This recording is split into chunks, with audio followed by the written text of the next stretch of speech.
Hello there everybody, Sam's Trains here, welcome back to the railway and welcome to another review. Up today I've got some hopefully quite interesting wagons from Hornby.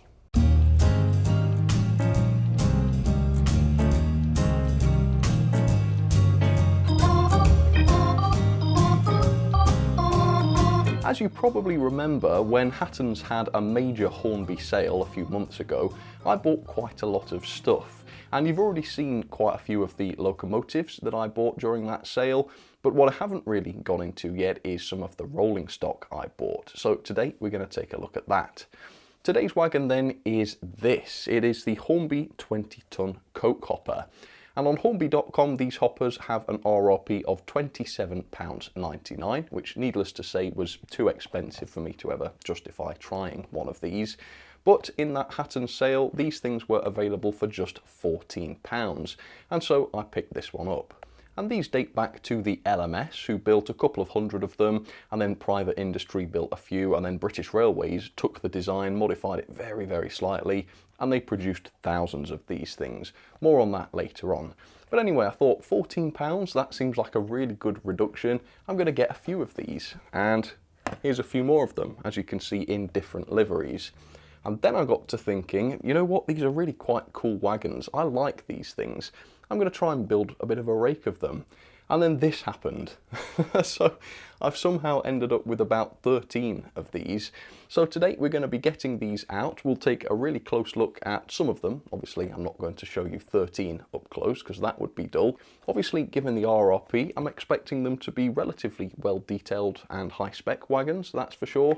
But then again, for £14, you'd expect them to be quite basic and simplistic. So not entirely sure what to expect here, but I am looking forward to getting these out.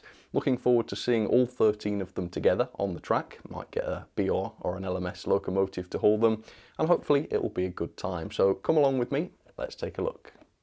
So within the big rake of these hoppers that I bought, there are of course some duplicates. So among the 13 I have, there are only actually 7 different versions of this hopper model. So what I'm going to do is I'm going to unbox one in quite some detail for you, then unbox the other 6 different ones in slightly less detail, then the remainder I will unbox off camera and show them all together later on. And I think at this point I've rambled too much about this, and it is very much time to get started. So we'll start with what is possibly the most eye-catching one, the Appleby Iron example, because of its nice lettering on the side.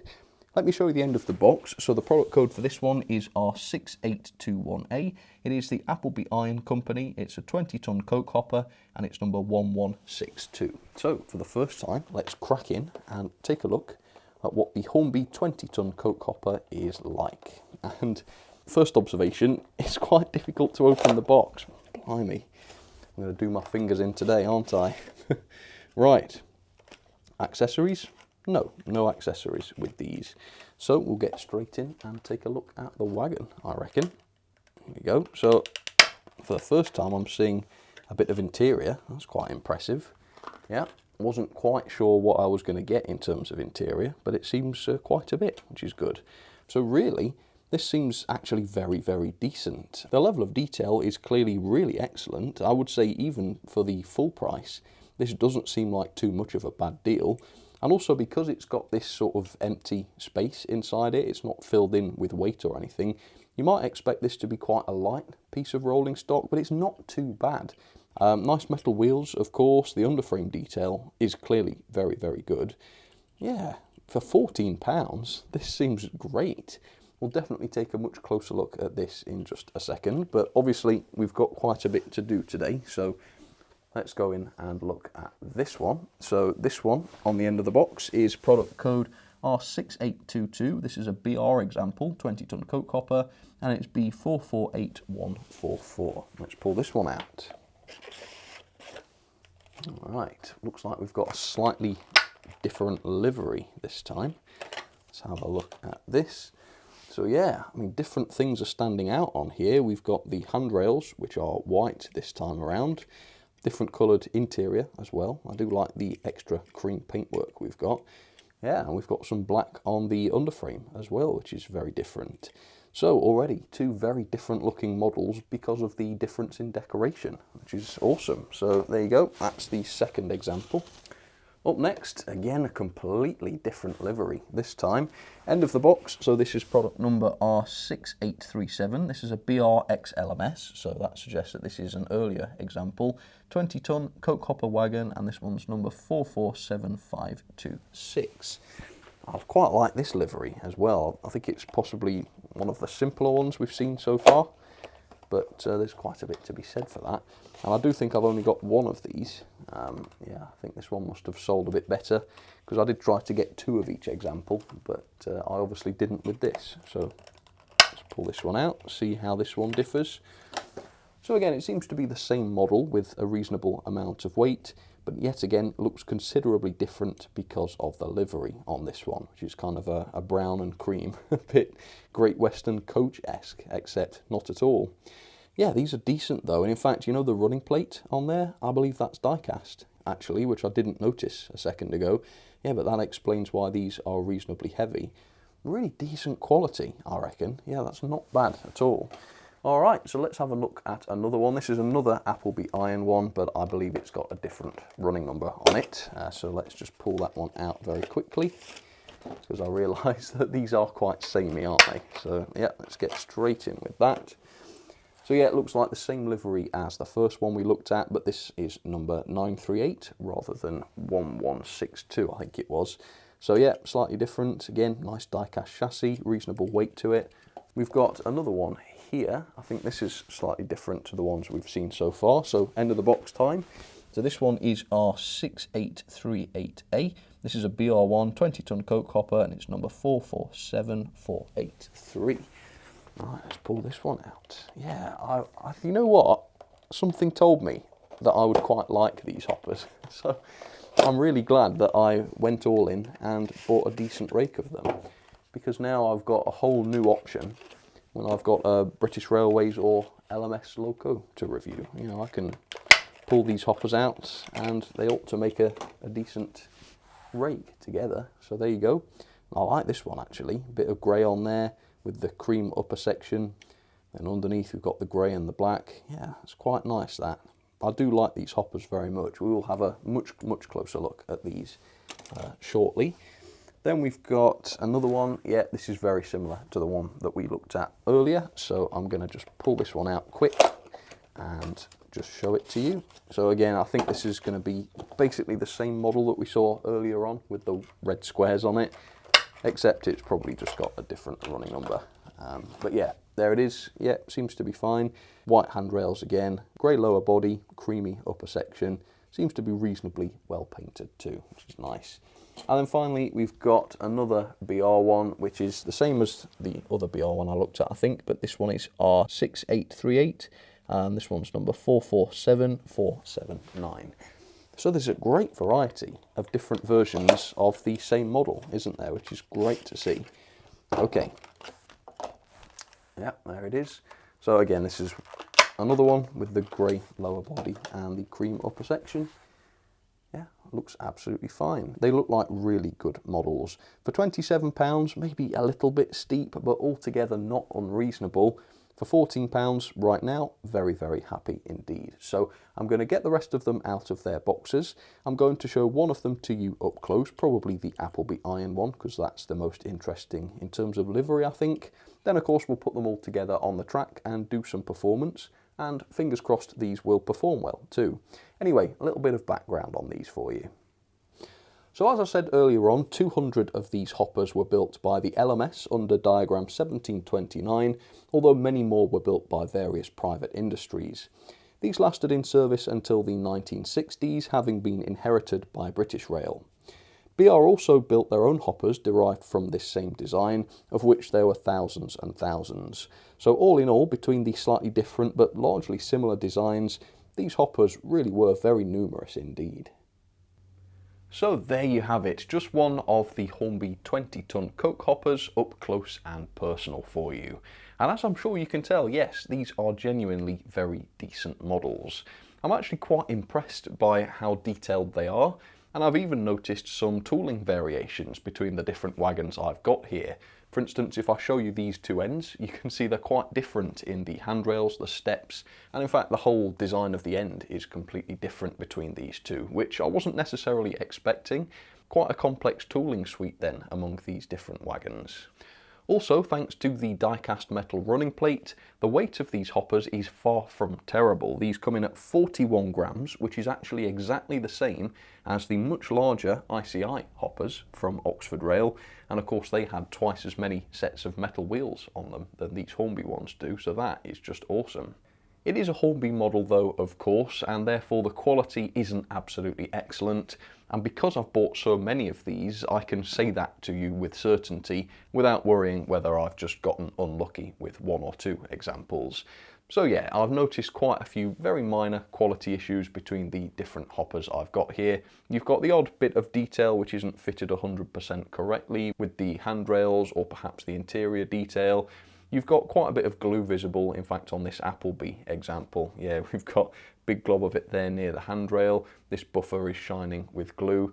Other minor things such as slight hiccups in the decoration, quite rare. Some of my examples don't have that, but a number of them do. And then the couplings are a little bit dodgy as well. As you can see, this one is sloping down quite dramatically. Is that just not fitted properly or what? I don't know, but it seems to want to return to a too low position. The coupling design is quite clever, incidentally. As you can see, you've got a piece of flexible plastic which acts as a spring, and that is how the coupling hooks return to their centre position. Seems like a good simple way of getting pivoting couplings, but how effective that is, we will have to wait and see. Right, let's take a look at some of the details on this then. So the decoration is absolutely fine. Yep, as you can see, quality of the print work, no problem. And there's quite a bit of it as well. As you can see, the sole bar has a number of quality prints on it too. Yeah, they all look absolutely fine. In terms of detail, we've got metal buffers. I mean, that's a good sign. They're not sprung, unfortunately, but again, I think that's fair enough. You don't need sprung buffers. And for the price I paid, I can't really complain too much that this doesn't have them. The axle boxes and the springs, and in fact all of the underframe and brake rigging looks absolutely fantastic. And if I show you the underside of the model, there's quite a lot of moulded detail here as well. It's quite impressive if you ask me. The handrails, while not always fitted correctly, are made of metal, so they should be good and sturdy. And generally the moulded detail on the models here is really, really good. The rivets look nice and crisp, and all of the protruding parts look absolutely fine. The interiors are wonderful as well. There's quite a bit of moulded detail inside here, which again looks just as good as it does on the outside of the model. Almost would seem a shame to fit a load into these models because you'd lose all of that, but obviously to do that would be more realistic. And then we've got the metal wheels, as you can see, which are standard Hornby wheels by the looks of things, but it's nice to see that they are metal and not plastic. So all in all, I think these are really, really decent. I do think now that I've seen some of those quality issues that the full price of £27.99 does seem a little bit steep. I think you would expect a much higher quality model than this if you were paying that. But obviously I didn't pay that. I paid £14 each for these things. That is an unusually low price though. You don't normally see these for £14, but I would say if you can get these for £20 or less, then sure, they are a good deal. I wouldn't recommend paying more than £20 each for these though, because like I say, they're not that great a quality. Anyway, visually, these are absolutely fine. In fact, quite impressive. But how do they run? Are they free rolling? Do they couple properly? Will they stay on the track? Well, let's find out. So here is my test setup all ready to go. I've got all 13 of the coke hoppers down onto the track, and I've also added an LMS brake onto the back just for a bit of extra realism. And today's loco of choice is the LMS Stania Mogul, which is a really lovely model, and I just fancied running it today. So, to be absolutely fair to the hoppers, they coupled together perfectly. I didn't have to retry any of the couplings more than once. I put each of them onto the track and they coupled fine, so no problems with that. The one thing that is appalling though is how free running these are, or rather how stiff these are, because there's so much drag when these run. On the Gordons Hill rolling test, I tried loads of these hoppers and they were all really, really bad. Some of them were just bad and they managed to get down to about the signal box, which is really not that impressive. Others could barely get started at all and could hardly even get past the passenger footbridge. And the reason is that we've got clearance issues. The wheels are touching things as they spin around, and across 13 wagons with 2 axles each, that adds up and makes a lot of drag. Now, I get it. I mean, I've designed a lot of free-rolling chassis myself, and yes, sometimes you get clearances wrong and the wheels don't turn properly, but what you do is, especially if you're planning to sell these things, you make a prototype, and you're supposed to notice that these things aren't right, and you're supposed to change the design so that things aren't touching and catching as the models run along. It's astounding that clearly Hornby haven't picked up on these things. What's the point of having engineering samples if the final product is going to come out with drag issues? I mean, look, it's really, I mean, just to literally pull it along with your hand, this feels like a train of 50 wagons, not less than 15. Yeah, it's really, really shocking. And we've obviously seen so much better from other manufacturers. So a typical Hornby bodge in every sense. Anyway, hopefully this Stanier Mogul will be up to hauling them. Let's back up, see how this gets on with the coupling. Okay. Alright, so it looks as though this loco can actually move them, which is good. Let's see how they get on around the track. Hopefully they all stay coupled and none of them come off the rails. Here we go, 50%. Let's go for it. Alright, so this rake really does look good. I've mixed and matched them obviously, which you probably wouldn't do if you were going for realism, but I quite like the way this looks with the mixture of different liveries and such. And in terms of performance, they seem to be staying on the track as I hope they would. Obviously no issues around those tighter curves, and because I haven't got a huge amount of these, the Stanier Mogul seems to be hauling them without any problems.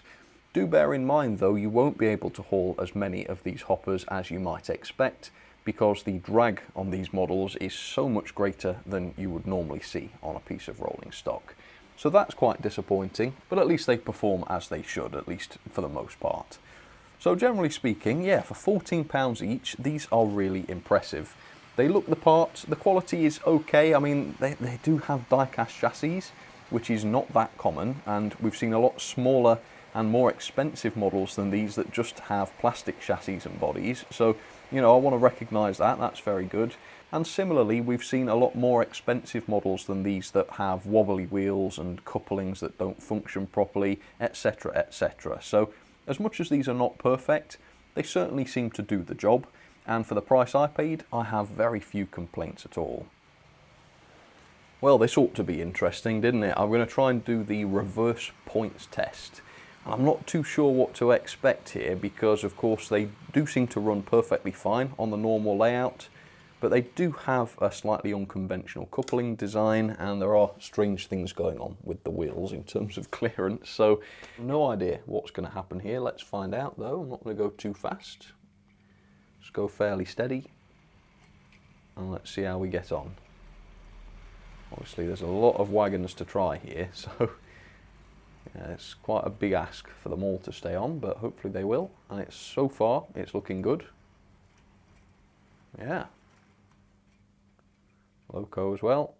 Horrible torque in that Stanier Mogul from Bachmann. Struggling over that curve there, but not because of the wagons. I think that's a full house. Let's just go a bit further, make sure it's all gone over those points. Great. All right, forwards. Let's go a bit faster this time, just as a really nasty test. And also so that the loco actually gets over it. Yeah. Oh. Ah. Well, that uncoupling wasn't really the wagon's fault. Well, it was and it wasn't. This coupling hook dropped off. It was all stiff for some reason. And I tried to loosen it off and it came off. So not great on quality, but not the coupling's fault either. But these have just uncoupled because I don't think it would do that normally. I'll have to refit that hook at some point. But no derailments. So overall, quite good. Let's have some ratings then for the Hornby 20-ton coke hoppers.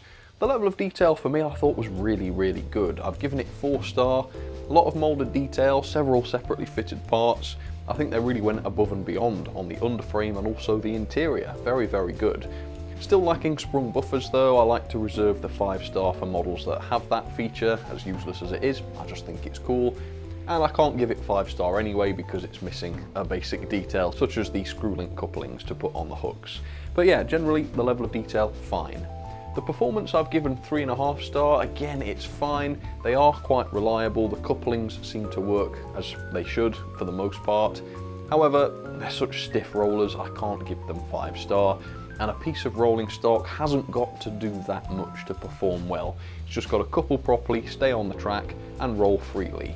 And in one of those 3 very basic categories, these models fall down horribly, so I've knocked it down to 3.5 star. The quality I've given 3 star. I mean, there are some good aspects to the quality here. The die-cast chassis is awesome, and to be fair, I haven't had detailing drop off this or anything. It's got metal handrails and such, which seem to be fairly sturdy. However, we've got the design issues with the wheels not turning very freely, some wonky couplings, some glue marks visible, a couple of wonky parts that aren't 100% fitted properly. Yeah, I think it's got to be a 3 star for me. The value for money, now for the £14 each that I paid, 5 star. It's a very detailed wagon, not a lot of money to pay. At £27.99, I don't think it's absolutely awful, but obviously we've seen better quality models than this at that price or less. So at that price I would give it 2 star. So we'll split the difference and give it 3.5. If you can get these for the right price, the value for money is not a problem. Overall then, that is 7.82 out of 10. That's not a bad score.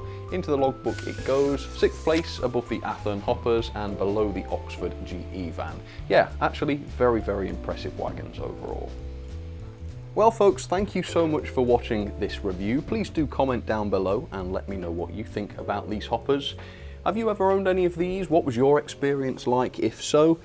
Having seen this review, would you go out and buy one? Would you not? Do let me know what the answer to that would be and why. For now though, I'll say once again, thank you very, very much for watching. I hope you enjoyed the review and I will see you very soon for some more videos. Alright, cheers folks. You take care.